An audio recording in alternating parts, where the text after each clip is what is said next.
नाड़ी के हैं। इसीलिए हम किसी भी महिला को, हमारी जो पत्नी, हम शादी करते हैं तो पत्नी होती है तो उसको बोलते हैं वामांगी, अबला। आजकल तो खैर अबला नहीं है, सबला है, लेकिन ये अंग कमजोर है। ये पूरा आप किसी बच्चे के या किसी वॉलीबॉल के या फुटबॉल के इस हाथ की मारो, एक इस हाथ की मारो तो इसकी कम लगेगी, इसकी तेज लगेगी। पैर की, फुटबॉल के इस पैर की मारो और एक इस पैर की मारो तो इसकी तेज लगेगी राइट वाले की, और लेफ्ट वाले की कम लगेगी। एक आंख बंद करके आप देखिए, इसका विजन ज्यादा है, इसका विजन कम है। इसकी श्रवण शक्ति ज्यादा है, इसकी श्रवण शक्ति कम है। मेंटली पावर राइट माइंड में ज्यादा है और लेफ्ट माइंड में कम है। इसीलिए टोटल जो लेफ्ट बॉडी का जो लेफ्ट ऑर्गन है, टोटली लेफ्ट ऑर्गन, लेफ्ट हिस्सा, बाया हिस्सा, उसको ईड़ा नाड़ी का हिस्सा बोलते हैं। ईड़ा नाड़ी स्त्री प्रधान है, ईड़ा नाड़ी चंद्र प्रधान है। चंद्र प्रधान इसलिए कि कभी भी नाक बंद करके इसे श्वास लीजिए आप, आपको श्वास ठंडा आएगा।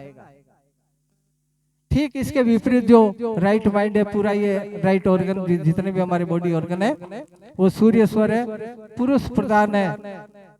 सूर्य, क्योंकि सूर्य में गर्मी रहते हैं तो इस नाक पे छेद में बंद करके इसको अगर श्वास पे कभी भी सीधे हाथ पे श्वास नहीं लेनी चाहिए, क्योंकि 5 अंगों पे तो जहर भी नहीं चढ़ता है। हमारे से ज्यादा तो जानवर समझदार है। 1 2 पगतली, ये वाली और ये वाली, इस 5 जगह तो सांप भी नहीं खाता है। या क्यों नहीं खाता? क्योंकि जहर नहीं चढ़ता। तो श्वास का अनुभव करो तो पीछे पृष्ठ भाग से कीजिए आप, तो गर्म होगा। ये सूर्य स्वर है, पुरुष प्रधान है। अब सवाल यह है कि नाक में छेद तो 2, ये फिर तीसरा सुषुम्ना कहां से चलेगा?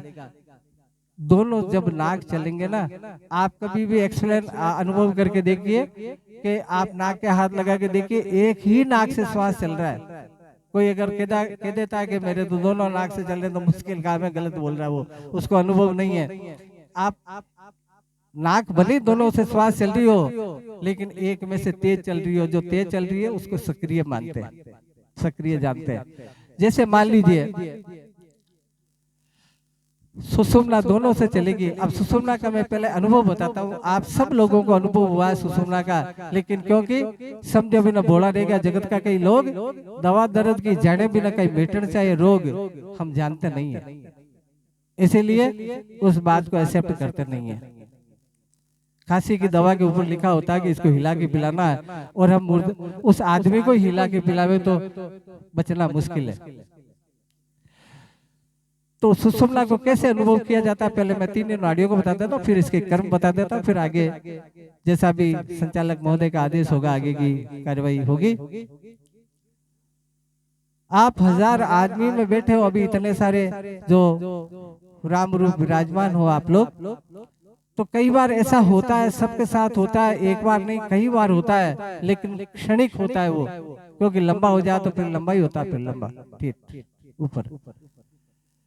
हम 1000 आदमी में बैठे हैं, किसी 2 महिलाओं के या 2 पुरुषों के बातचीत चल रही है, लेकिन एक जिसका सुषुम्ना चल रहा है और वो दूसरा जो उसको एक्सप्लेन कर रहा है, बात को कह रहा है, वो कान तो सुन रहा है उसका, लेकिन रिप्लाई नहीं कर रहा, जवाब वापस नहीं दे रहा। तो फिर वो ऐसा हाथ से टल्ला मारता है कि यार मैं आधे घंटे से चिल्ला रहा हूँ, तो ना तो बोले ना चले, के वो कहता है यार पता नहीं दिमाग कहाँ चला गया मेरा। वो होता है सुषुम्ना का समय। मनुष्य की मृत्यु भी सुषुम्ना में होती है, जन्म और मृत्यु सुषुम्ना में होती है। नहीं चंद्र नहीं सूर्य है, नहीं सुखवना बाल, मुख सेती श्वासा चले तो घड़ी 4 में काल। चरणदास जी महाराज ने लिखा कि न तो ये चले और न ये चले, नहीं चंद्र नहीं सूर्य है, नहीं सुखवना बाल, मुख सेती श्वासा चले। मरने वाला आदमी को देखा होगा आपने, या तो सुषुम्ना से मृत्यु होती है या मुंह से श्वास से मृत्यु होती है, ऐसे। खैर ये बड़ा लंबा चौड़ा विषय है, क्योंकि मैंने 6 साल की कोर्स करी, तो बहुत 6 मिनट में तो नहीं बता सकता।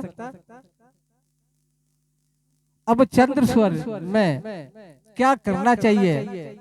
हम लोग पंडितों के पीछे पड़े रहते हैं, मैंने भी पंडितें किया है, हम अंधे होकर उन पे विश्वास कर लेते हैं। वास्तव में जो ब्राह्मण होता है वो पंडित नहीं होता, पांडित्य तो एक डिग्री है, पंडित नाम की कोई जाति नहीं होती है। मैं ब्राह्मणों में बोलता हूँ, कई बार इसका ऑब्जेक्शन उठाते, मैं दावे के साथ कह सकता हूँ, विद प्रमाण के कह सकता हूँ। तो चंद्र स्वर जैसे मान लीजिए आप यहाँ से घर से निकल रहे हो, मैं थोड़ा दो शब्दों में बोल देता हूँ क्योंकि आपके जीवन में काम आने वाली चीज है और मेरे अनुभव, मेरे 40 साल का अनुभव है। नारायण लाल गोदा से राम गोपालाचार्य बनने में 40 साल लगे मेरे को। मैं आपको थोड़े समय में उसका थोड़ा सा अनुभव बताता हूँ। आप किसी काम के लिए जा रहे हैं, अजमा के देखना, आप मेरी बात पे कभी विश्वास मत कीजिए, अजमा के देखिए, आप उसे स्वीकार करोगे तो आपका मन मान जाएगा, और मन मान जाएगा ना तो आप सब कुछ स्वीकारोक्ति होगी आपके पास। आप किसी के पास जा रहे हो, मान लीजिए मैं एक एग्जांपल बताता हूँ कि बेरूराम जी महाराज मंडी के अंदर है मान लीजिए, और मैं यहाँ से मिलने जा रहा हूँ। जब मैं मेरे घर से निकल रहा हूँ तो मेरा अगर चंद्र स्वर चल रहा तो ये वहीं मिलेंगे, लेकिन जब मैं घर से निकल रहा हूँ मेरा सूर्य स्वर चल रहा तो ये नहीं मिलेंगे, और जब मेरा सुषुम्ना स्वर चल रहा तब भी मैं घर से निकल रहा हूँ तो ये वही है अपने कार्यस्थल पे, लेकिन जब मैं जाऊंगा सडनली इनको कोई ना कोई काम हो जाएगा। आजकल ये मोबाइल का जमाना है, मैं किसी को फोन करता हूँ कि भैया कहाँ पर हो, तो बोला मैं तो बम्बई हूँ, जबकि बम्बई नहीं है, वो नियरेस्ट ही है। इससे आप तुरंत ही मालूम कर सकते हो झूठ बोल रहा है। चंद्र स्वर चल रहा है तो वाकई बंबई है, लेकिन सूर्य स्वर चल रहा है तो झूठ बोल रहा है। तो क्या लगा उसमें, कोई मंत्र नहीं है, कोई तंत्र नहीं है, कुछ भी नहीं है, हमारे सूक्ष्म शरीर के ऊपर आधारित है ये सारा।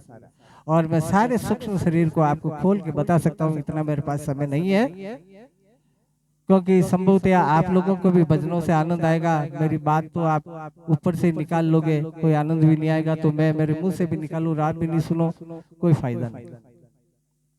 तो सज्जनों कभी भी मेरा अनुभव है, ये मेरी बात याद रखना, आप कभी भी वस्त्र शुभ काम करना हो, आपको अच्छा काम करना हो जो आपको पॉजिटिव लगे, विवाह दान तीर्थ जो करे, वस्त्र भूषण घर पर धरे, इतने कार्य बाएं कीजिए, पोथी पुस्तक सो लिख लीजिए। हम मारवाड़ी में कहते हैं, कोई बात प्रमाणित होती है ना तो हम मारवाड़ी में कहते हैं कि देखो मैं जो बात कर रहा हूँ ना स्टाम्प पे लिख लो। आप स्टाम्प पे लिखने का मतलब 100% सत्य है वो बात।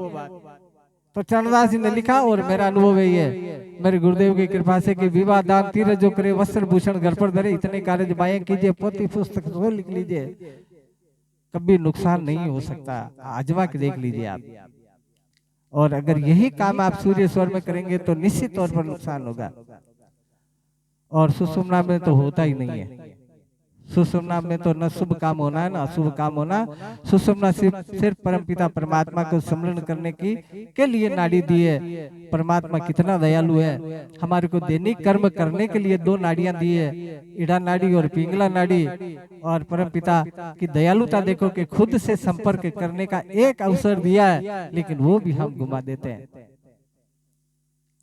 सुषुम्ना एक मंदिर में जाइए आप, राम का मंदिर हो, कृष्ण का मंदिर हो, रामदेव का मंदिर हो, किसी का भी मंदिर हो, अगर उसका दरवाजा बंद है ना तो आप 50 चक्कर लगाओ, उस मूर्ति के दर्शन नहीं हो सकते। और किसी सज्जन व्यक्ति ने कहा कि ये 5 बजे मंदिर खुलता है, 5 बजे आप जाइए तो आपको मूर्ति के दर्शन हो जाएंगे। ठीक इसी प्रकार से हमारे शरीर में परमपिता परमात्मा विराजमान है, जिसको वेद अहम ब्रह्मास्मि अयमात्मा ब्रह्म इत्यादि नामों से पुकारता, वो हमारे भीतर है। जो ये बोल रहा है वो स्वयं ईश्वर है, जो आप सुन रहे हो ये स्वयं ईश्वर है।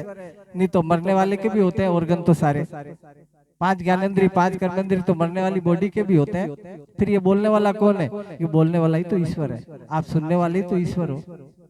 और इन सुनने वाले और बोलने वाले के बीच में जो शून्य है वो भी तो ईश्वर है, कण कण में ईश्वर है। बिन पद चलई सुनई बिन काना, कर बिन कर्म करी विधि नाना, आनंद बिना सकल रस भोगी, बिन बानी बढ़ता बक जोगी। ऐसा है परमात्मा तो जो आपके अंदर है, जीव जगत के अंदर है, 84 लाख योनियों के अंदर है।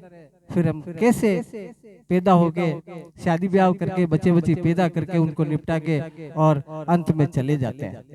हम कहते हैं शांत हो गया ये, मतलब पूरी जिंदगी तो अशांत था वो, मरने वाला पूरी जिंदगी अशांत था, इसीलिए तो हम शांत बोलते कि शांत हो गया। महाराज श्री नबी भजन में एक शब्द बोला था कि प्रहलाद जी महाराज बहुत विद्वान है वेदांत के आप, और हीरादास जी महाराज भी बड़े प्रचंड विद्वान है। इन दोनों संतों ने जो भजन बोला था वो दैनिक दिनचर्या के शब्द है हमारे, मैं भी ऐसा ही बोलता हूँ। लेकिन जब उचित मंच होता है उस पे अगर हम इस प्रकार का शब्द बोले ना तो ठीक है, दैनिक दिनचर्या में हम बोलते हैं। लेकिन स्वर्गवासी, चंपाबाई स्वर्गवासी हो गई।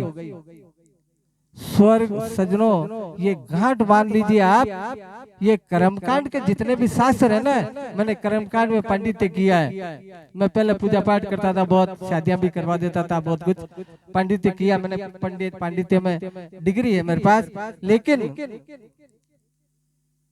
क्या कर्मकांड आपको उस परमपिता परमात्मा की अनुभूति करा सकता है? कतई नहीं करा सकता है। अगर परमपिता परमात्मा की अनुभूति करानी है ना तो इन नाड़ियों में जो सुषुम्ना बताइए, और सुषुम्ना का जो रहस्य है, कैसे है परमात्मा, ये लोग बताते हैं।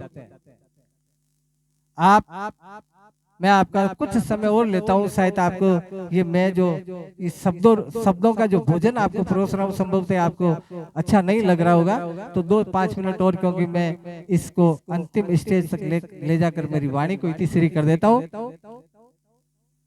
श्वास को आते और जाते देखिए आप, श्वास को देखो। प्रश्न ये होता है कि श्वास को दिखता है क्या? आप ये जो श्वास है ना, ये जो नाक से निकल रहा है इसको देखिए, कंटिन्यूस देखिए, और वापस जा रहा है उसको भी देखिए। क्षणे क्षणे अगर आप गुरुमुखी हो तो आपको ये अनुभव हो जाएगा कि हाँ वाकई दिख रहा है, इसमें से कोई चीज निकल रही है, कोई शब्द निकल रहा है। मैं जब जवान था, अभी भी जवान ही हो कर, लेकिन जब मैं ये पढ़ा था मैंने, तो मैंने कहा यार क्या बेवकूफी है ये कि इस श्वास की आर्ट को, जिसको हम दैनिक भाषा में सरोदे बोलते हैं, तो इसको समझने के लिए 6 साल का समय खर्च करना पड़ा। क्या पड़ा इसके अंदर? 2 छेद ही तो है नाक में, 6 साल क्या है, तो 6 मिनट में काफी है।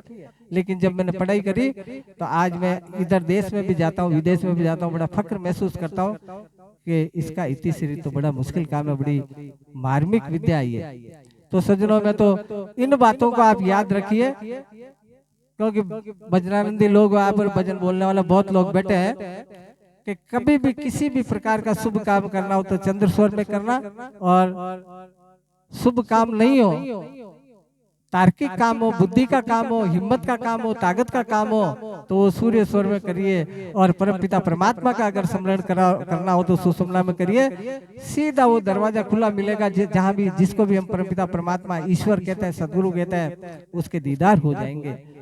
इस शरीर के अंदर परमपिता परमात्मा विराजमान है ना। एक राम दशरथ घर डोले, एक राम घट घट में बोले, एक राम का सकल पसारा, एक राम सभी से न्यारा, वही राम।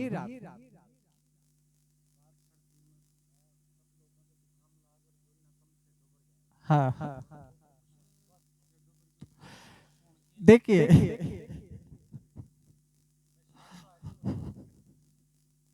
महाराज का कहना है कि मैं इन शब्दों को इस प्रकार से कहता हूँ कि अभी मैं बाहर गया था तो एक सज्जन को जुकाम लग रही थी, तो मैं इसका भी आपको उपाय बताता हूँ। देखिए मैं ऐसे देश में गया हूँ जहाँ बर्फ के चारों तरफ बर्फ। मैं जब इंडिया आया था, जब मेरा प्लेन लैंड हुआ था, तो मेरे को ऐसा दम चढ़ने लग गया, सांस चढ़ने लगी, मैंने सोचा मेरे को टीबी हो गई। मैं आपको बताता हूँ, अगर किसी भी सज्जन को जुकाम लगी, अभी अगर किसी को जुकाम है तो मैं दावे के साथ कह सकता हूँ कि सुबह 4 बजे तक उसको जुकाम नहीं रहेगी। आप ये करके देख लीजिए, मैं जो बता रहा हूँ उसमें कोई पैसे लगने वाले नहीं है। अगर किसी को जुकाम है तो उसका चंद्र स्वर चलेगा, लगातार चलेगा, क्योंकि 2.5 घड़ी का पीरियड है इसमें। 2.5 घड़ी ये चलेगा, 2.5 घड़ी ये चलेगा, 2.5 घड़ी ये चलेगा, 2.5 घड़ी ये चलेगा, अपने आप चेंज होते रहते हैं। तो अगर किसी को जुकाम है तो उसका नियमित तौर पर चंद्र स्वर चलेगा। तो बाई करवट सो जाइए, आप बाई करवट लेट जाइए, आपको 60% फायदा हो जाएगा बिना टेबलेट लिए, बिना एंटीबायोटिक लिए। और अगर किसी को बुखार है तो राइट हैंड पे सो जाइए, ये चलाइए, ये वाला आप, आपकी बुखार 60% कम हो जाएगी। आपको बड़ा चमत्कृत महसूस होगा। प्रश्न ये है कि अभी महाराज जी ने कहा कि किसी को अगर जुकाम लग रही है तो उसका स्वर का ही पता नहीं पड़ता। तो मैं इन शब्दों में कहना चाहूंगा कि जिसको अगर जुकाम हो ना तो उसको नॉर्मली चंद्र ही चलेगा, ज्यादातर मैक्सिमम चंद्र चलेगा। आप कितना ही बदलने का प्रयास करो लेकिन चलेगा वही। एक अगर किसी को बुखार है तो मैक्सिमम सूर्य ही चलेगा। एक मैं आपको और टिप बता देता हूँ, आपको डिटेल जानकारी के लिए मेरा शास्त्र पढ़ा आप ले लेना भले, मेरे पंचांग भी बने पड़े हैं, गाड़ी में पड़े हैं। तो आप जैसे कोई सर्विस क्लास का आदमी है, कोई प्राइवेट जॉब का है, कोई किसी प्रकार का धंधा तो हमारे को करना ही है जीवन यापन के लिए। मेरे गुरुदेव कहते थे कि आप इसके अकॉर्डिंग चलो, अकॉर्डिंग टू स्वर तो सूली की सूल बन सकती है। और ये मेरा जीवन का अनुभव है। मेरी बहन भी इधर ही बैठी है, वो गवाह है इस बात की। ये संत लोग बैठे हैं, ये गवाह इस बात के। बहुत समय से हम लोग साथ हैं और मैं तो उसकी गोद में खेला हुआ हूँ। तो वो प्रमाण है, मेरे जीवन की लाइफ को उसने देखा, उसने अपनी आंखों से देखा है कि सूली का सूल बन सकता है। ये मेरा अनुभव है। अगर आप अकॉर्डिंग टू स्वर चलो, अकॉर्डिंग टू स्वर, स्वर का आधार पर काम कीजिए। आपको अगर एक्सीडेंट होना भी होगा ना, विधि के विधान को कोई टाल नहीं सकता सज्जनों, लेकिन दुर्घटना भी होनी है ना, तो एक तो दुर्घटना वो होती है जिसमें जान ही चली जाएगी या अंग भंग हो जाए, और एक दुर्घटना उसको भी दुर्घटना कहते हैं कि जो आपके अड़ के चला जाए। दुर्घटना तो होगी क्योंकि विधि के विधान को कोई नहीं मिट सकता, दुर्घटना तो होनी है। अगर उसको भी आप टाल सकते हो, लेकिन कोई बंदा है ऐसा कोई जो अपनी माँ के पेट में लात मार दे? ये प्रकृति हमारी माँ है, वो परमात्मा है। कौन ऐसा मूर्ख है जो उस पर लात मारेगा? हमारे संतों में ऐसी ताकत है, सूरज को इधर पूर्व से पश्चिम में उगाने की ताकत है। लेकिन संत होने के बाद में, ये चद्दर लेने के बाद में, ये ऐसी चद्दर, ऐसे विद्वान आदमी कभी नहीं चाहते कि मेरी माँ के पेट में लात पड़े। वो जब गर्भ में रहता है ना बच्चा, तब भी बहुत लाते मारता है वो, लेकिन बड़ा होके अगर लात मारे तो उससे बड़ा कोई मूर्ख नहीं। और समझदार होके अगर प्रकृति के लात मारे तो मैं समझता हूँ उसको तो जीते जी मर जाना चाहिए। अब आप लोग इस विषय के अंदर आप लोगों के इंटरेस्ट है तो मेरे आप फोन नंबर ले सकते हो, और मेरी किताब, मेरा शास्त्र है वो ले लेना भले, आपको अगर रुचि हो तो। क्योंकि इसमें वो चीज है कि आपको ना यंत्र मंत्र, तीन तंत्र, तीन हमारे सनातन धर्म में तीन धाराएं हैं, देवताओं को पटाने की और किसी को पटाने की, पूजा करने की। तो न इसमें यंत्र है, न मंत्र है, न तंत्र है, तीनों से परे है। इसमें कोई दिखावा नहीं है कि आपको पीले कपड़े पहनने, नीले कपड़े पहनने या भगवे कपड़े पहनने। ऐसा कोई इश्यू नहीं है कि आपको घर छोड़ के जंगल में जाके करना है, कोई इश्यू नहीं है। मंत्र बोला जाता है, ओम भूर्भुवस्सुः ततः सवितुर्वरेण्यं भर्गो देवस्य धीमहि धियो यो न प्रचोदयात्। मैं यहाँ बोल रहा हूँ, यही असर होगा उसका, उसको बोलते हैं मंत्र। तंत्र बोलते हैं, मैं यहाँ बोलूंगा असर बॉम्बे में होना है, उसको बोलते हैं तंत्र। और यंत्र बोलते हैं 3, 13, 15, आपने अखबारों में देखा होगा, वैसी चौकड़ी बनी होती है, ऐसे ऐसे लिखे, उसको बोलते हैं तंत्र। जिसमें मैं सज्जन लोग बैठे इस माइक के इसके माध्यम से बता नहीं सकता हूँ, बहुत निकृष्ट शब्द है, आप सब लोग जानते हैं। तो तीनों चीजों से परे, इसमें कोई दिखावा नहीं है। मैं 2 मिनट और आपको बताता हूँ कि मैं एक रेल कर्मचारी था और मैं मेरी लाइब्रेरी में बैठा था। मेरे को अनुभव कैसे हुआ इस चीज का, जागृति कैसे हुई, एक छोटी सी बात के लिए, क्योंकि मैं झूठ नहीं बोलता माइक के माध्यम से। और मेरी बहन बेटी अगर झूठ बोलूं तो वो कह देगी कि झूठ बोल रहा भैया। मैं किसी भी प्रकार का, मेरी माँ एक साधु की बेटी और मेरी माँ खुद एक साधु झूठ थोड़ी बोली। तो सुनो, मैं मेरी लाइब्रेरी के अंदर, मेरे जो लाइब्रेरी इंचार्ज थे, एक माथुर सर थे, एक माथुर, वो बैठे थे और मुझे कतई जानकारी नहीं। मेरी माँ कहती थी कि बेटा भगवान का नाम ले, भगवान का नाम ले। मैंने कहा कौन भगवान, हाथ पैर चलेंगे तो भगवान है, पैसा आएगा तो भगवान है, कोई भगवान नहीं। मेरी ये मानसिकता थी, क्योंकि जब मेरी जवानी के दिन थे तो मैं लाइब्रेरी में बैठता तो फोटो ही देखता था। पढ़ना नहीं है, फोटो ही देखनी है। पहले धर्मयोग वगैरह, सरिता वगैरह ऐसी चलती थी किताबें, और थोड़ा उद्दंड भी था। तो मेरी किताब में टोटली लिखा, मैंने एक शब्द भी नहीं छुपाया कि मेरे में ये कमी थी। मैंने कोई नहीं छुपाया, क्योंकि मेरे मरने के बाद कम से कम लोगों को ये तो पड़े कि इतना निकृष्ट आदमी कैसे इस पायदान पे चढ़ गया। तो आप लोग तो विद्वान हो सज्जनों, आप लोग तो कर सकते हो।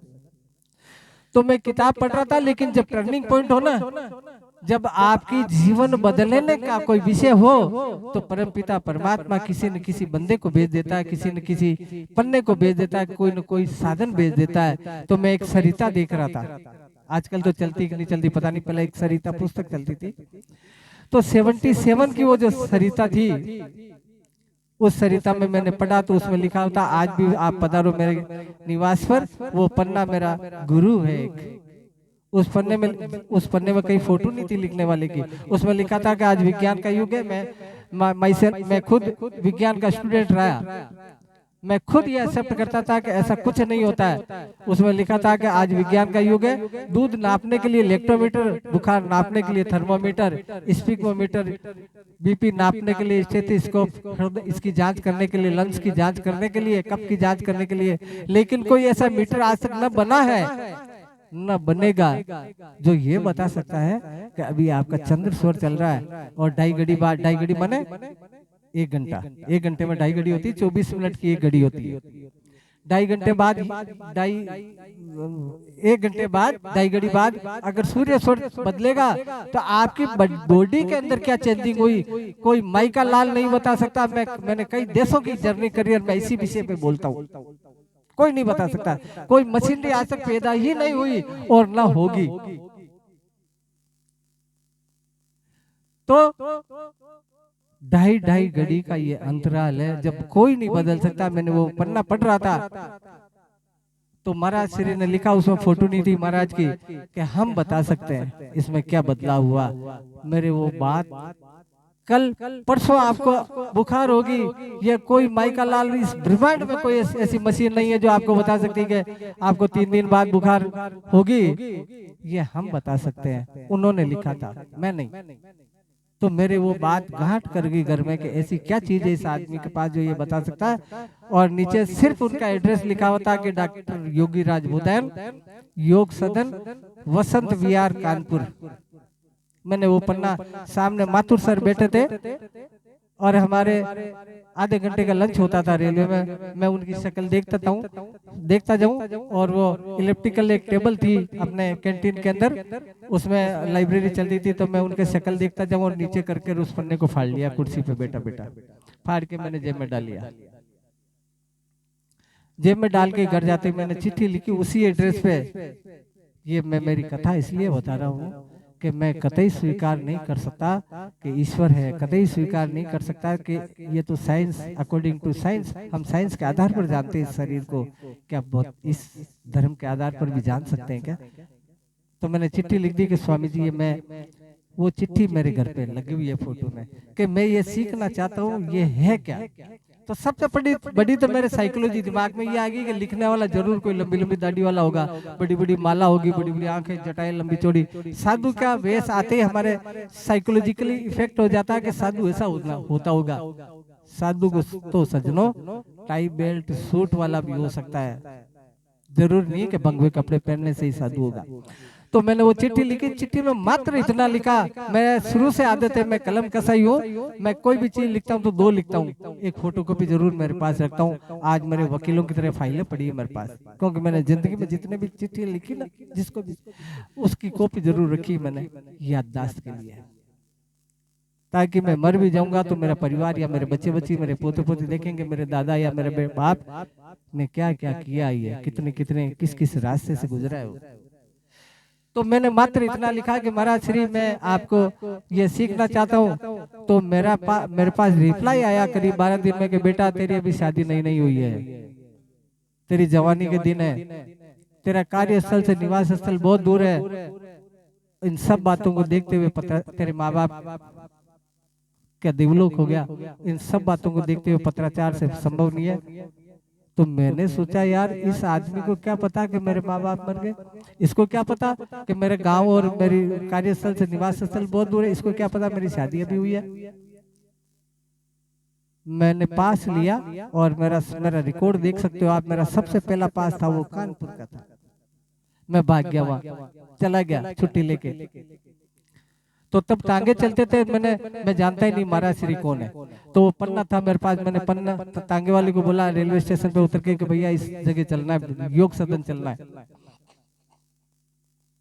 बैठो। मैं गया, संयोग देखिए आप कि मैं जब कानपुर में उतरा और टांगे में बैठ के मैं गया, तो जिस आश्रम में मेरे को टांगे वाले ने छोड़ा, तो वहाँ एक हीरो सा बना हुआ सूटेड वूटेड आदमी खड़ा था। तो मैं उन्हीं से पूछा, क्योंकि मुझे आप लोगों का आशीर्वाद है, मुझे 7-8 लैंग्वेज आती है। तो मैंने उन्हीं से पूछा, गढ़वाली भाषा बोलते थे वो, कि भैया बोधाइन साहब कहाँ मिलेंगे। वही बोधाइन साहब थे, लेकिन क्योंकि मैंने सोचा को तो बाबा जी होंगे, सूटेड वूटेड थे, ये तो बोधाइन साहब नहीं हो सकते। तो उन्होंने गढ़वाली भाषा में बोला कि भैया इधर ही देख लो, आश्रम में इधर ही कहीं होंगे। तो मेरे मन में थोड़े अपशब्द निकले कि अपशब्द गालियां तो नहीं, लेकिन इस प्रकार के कि मैं इतनी दूर से आया हूँ और जिसको पूछ रहा हूँ वही इस प्रकार का जवाब दे रहा। तो मैं आश्रम में चला गया। तो एक बाबा जी था जो शीर्षासन करे होता है, मैंने कहा ये हो सकता है। तो जब वो फ्री हुआ तो मैंने दंडवत प्रणाम करा, मैंने कहा बाप जी मैं आपसे मिलने आया हूँ, आपके दर्शन करने आया हूँ। तो उसने कहा कि मेरे को कैसे जानते हो। मैंने पन्ना निकाल के बताया कि ये मैं। तो बाबा जी ने कहा कि हम तो खुद उनके शिष्य हैं, ये कहाँ मिलेंगे। मैंने पूछा तो बोले इधर ही देख लो। तो एक कुटिया में बैठे थे, वहाँ मेरे आंख में आंसू आ गए कि जिस महापुरुष के दर्शन करने आया हूँ उसी से पूछ रहे हैं कि भैया वो कहाँ है। मैं मात्र 12 दिन रुका, 12 दिन भी रेगुलर नहीं, टुकड़ों में, क्योंकि मैं नौकर था रेलवे का। लगातार 12 दिन रुक नहीं सकता था, नहीं मेरी नौकरी थी। टुकड़ों में 12 दिन रुका और मेरे गुरुदेव स्वामी मानाराम जी महाराज की असीम कृपा है, उन बोधायन साहब की असीम कृपा है कि आज मैं इस देश में और विदेश में जा सकता हूँ, बोल सकता हूँ, एक्सप्लेन कर सकता हूँ मेरी बात को। तो सज्जनों मैं तो ये कहना चाहूंगा आपको कि इतनी अच्छी चीज है जो हमारे भारतवर्ष से लुप्त प्राय हो रही है। गवर्नमेंट कॉलेज अजमेर के जो प्रोफेसर है फिलोसफी के, मंत्री साहब, मंत्री प्रोविजन स्टोर, आप जाके पूछ लेना थाईलैंड में, वो इसी के प्रोफेसर है। वो सीखने आते थे, अभी तो इस संसार में नहीं है भौतिक रूप से। तो क्यों नहीं इतनी इजी आर्ट को हम यूं ही घुमा दें। तो इसको तत्व सुदर्शन नाम से मैंने एक शास्त्र छपाया है मेरे गुरुदेव की कृपा से। अब मैं ज्यादा समय नहीं लूंगा आपका, और इन्हीं शब्दों के साथ मेरी वाणी को विराम देता हूँ। और किसी विषय पे बातचीत होगी तो संचालक साहब का, महाराज श्री का आदेश होगा तो मैं और कुछ बोलूंगा। बोलो राम श्री राम।